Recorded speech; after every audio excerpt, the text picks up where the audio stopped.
आपण एक नवीन व्हिडिओ करत आहोत।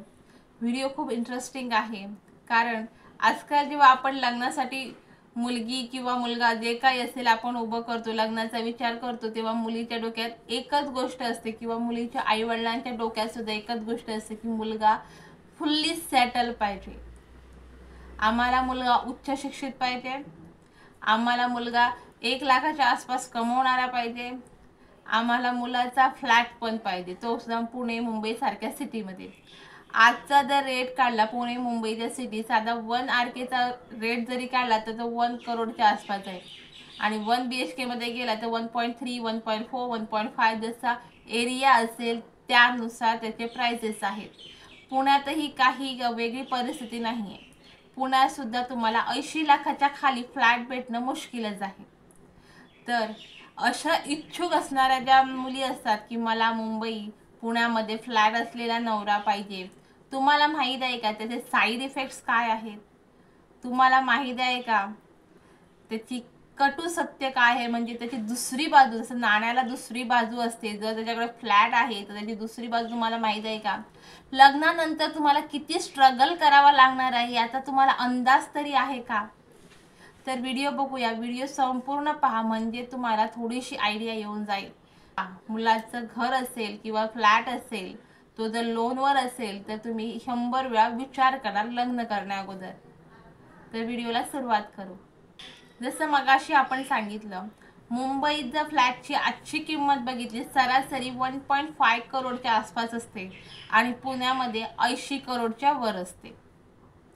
आता मुलाचा सध्याचा म्हणजे वयाच्या 25 ते 30 वयात त्याला जर जॉब असेल तर साधारण त्याचा पगार किती असेल, तर तो पगार असणार आहे 30 ते 50 हजाराच्या आसपास।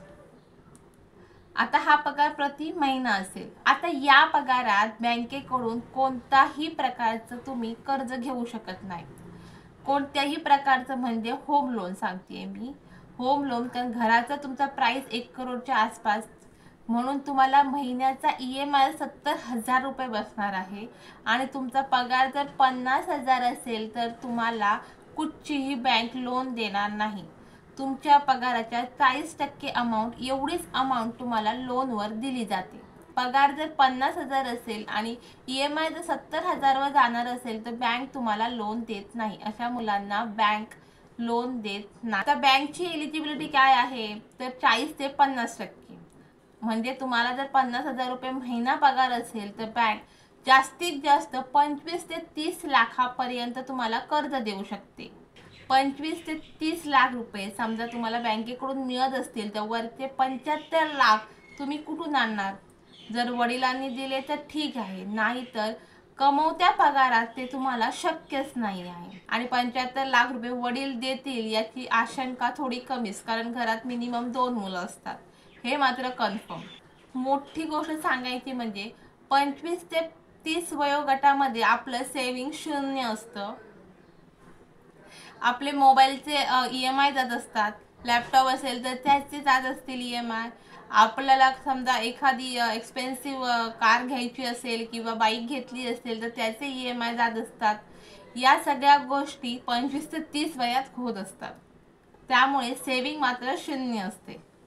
समजा घर घ्यायचं असेल तर डाऊन पेमेंट, मुंबई सिटी सारख्या, मुंबई पुण्यासारख्या शहरी जर तुम्हाला घर घ्यायचं असेल तर डाऊन पेमेंट 20 ते 30% लागते, म्हणजे 20 ते 30 लाख रुपये। मग तुम्ही डाऊन पेमेंट, ज्याला 50,000 पगार आहे, ज्याचं सेविंग शून्य आहे, तो डाऊन पेमेंटसाठी 20 ते 30 लाख रुपये कुठून आणणार? आणि समजा तुम्हाला 80,000पर्यंत पगार नसेल तर बँक 1 BHK किंवा 2 BHK साठी लोन अप्रूव्ह करतच नाही, मग तुम्हाला 1 RK कडेच वळावं लागेल। 1 RK म्हणजे 1 रूम किचन, खूपच कमी स्पेस असते। म्हणजे लग्नाच्या वयात मुलाला स्वतःचा फ्लॅट घेणे अशक्यच, मुलगाच उलट आईवडिलांच्या कमाईवर अवलंबून असतो, कारण एकतर त्याच्याकडे फ्लॅट असणार, तो त्यांच्या वडिलांचा असणार, त्यात ते 2 भाऊ 1 बहीण भागीदार असणार।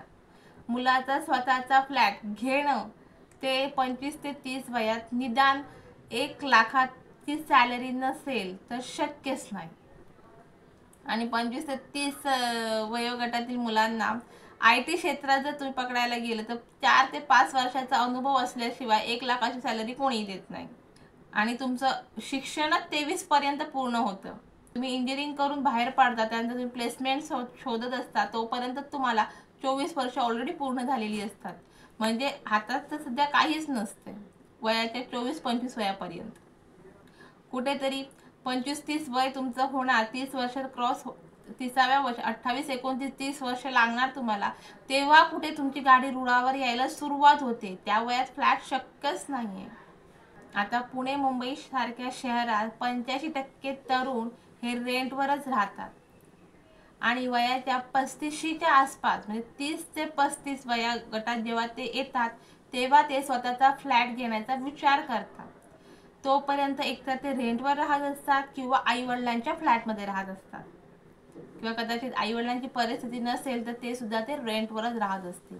आता हे रिअल इस्टेट डेव्हलपर आणि बँकच्या उपकारामुळे आपण वयाच्या 30व्या वर्षी जरी लोन केलं तर पुढचे 25 ते 30 वर्षे आपण त्यांच्या लोनाचं गुलमजुरी करत राहणार. म्हणजे 25-30 वर्ष आपण कर्जातच लोळणार. लग्नापूर्वी आता मुलाच्या स्वतःचा फ्लॅट फक्त एकतर तो मुलगा खूप रिच असेल किंवा त्याच्या आईवडिलांनी किंवा आजोबांनी जी काही प्रॉपर्टी त्याच्या नावावर ठेवली असेल त्याच्यातूनच तो घेऊ शकतो. नॉर्मल मिडल क्लास फॅमिलीतील मुलगा 25 ते 30 वयोगटामध्ये स्वतःचा फ्लॅट मुंबई आणि पुणे सिटीमध्ये घेईल हे अनरिअलिस्टिक ड्रीम असं आपण समजू शकतो. त्यामुळे मुलींनी ही अट ठेवताना 100 वेळा विचार करा. समजा लग्न करण्याच्यासाठी एखाद्या मुलाने इकडून तिकडून कुठून तरी जमा करून समजा लोन केलं आणि त्या लोनाच्या बेसवर तुम्ही लोन केलं, घर घेतलं आणि तुम्ही त्या घरात जर राहायला गेला, उद्या लग्न झालं तुमचं, तुम्ही त्या घरात राहायला गेला, तुम्हाला किती प्रॉब्लेम येणार आहेत माहीत आहेत. कारण त्याच्या आवाक्याबाहेरचं ते घर असणार आहे. त्यामुळे समजा पगारातला 70 ते 80% जर त्याने त्या लोनमध्ये टाकले तर उरलेले 20 किंवा 25% तो घर खर्चासाठी, मनोरंजनासाठी, आपल्या गरजा भागवण्यासाठी वापरणार.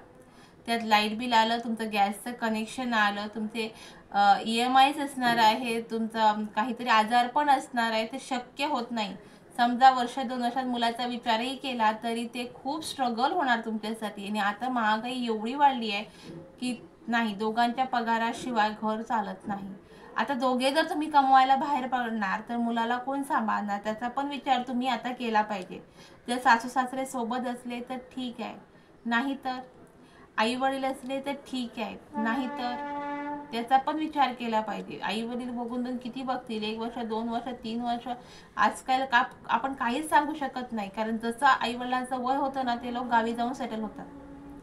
बरेच असे फॅमिली आहेत की मुलाचं लग्न करतात आणि आई वडील सासू सासरे जाऊन गावी सेटल होतात आणि मग इथे एकतर त्या मुलाला कुठेतरी पाळणा घरात टाकावं लागतं, नाही त्या मुलीला आपला जॉब सोडावा लागतो. आता लोन जर चारही बाजून तुम्हाला गुरफटलेलं असेल तर तुम्ही कसं सोडणार सांगा जॉब. मग तुम्हाला शेवटी मुलाला त्या पाळणा घरात ठेवावं लागेल. नीट तुम्ही नाही त्या मुलावर संस्कार सोडू शकत, ना तुम्ही त्या मुलाला वेळ देऊ शकत, ना तुम्ही त्याला आनंदाने जवळ घेऊ शकत. कारण तुम्ही ऑफिसमधनं येणार, घरातली कामं करणार, जेवण बनवणार की मुलाला घेऊन जातो, तोपर्यंत तुम्ही येणारच रात्री 8, 9, 10 नंतर. तोपर्यंत ते बाळ ऑलरेडी दमून थकून झोपून गेलेलं असेल. सकाळी पहाटे तुम्ही उठवणार, लवकर आंघोळ घालून त्याला डे केअरला सोडणार. तुम्ही कितीचा वेळ त्या बाळाला देणार आहात? या सगळ्याचा विचार करून नंतरच काही अटी ठेवलेल्या चांगल्या असतात. व्हिडिओ खूप मोठा नको व्हायला. व्हिडिओमध्ये बरंच काही समजून सांगायचा प्रयत्न केला. व्हिडिओ आवडला तर लाईक करा, शेअर करा आणि चॅनलला सबस्क्राईब करायला विसरू नका. पुन्हा भेटू अशाच एका चांगल्या व्हिडिओसोबत. धन्यवाद.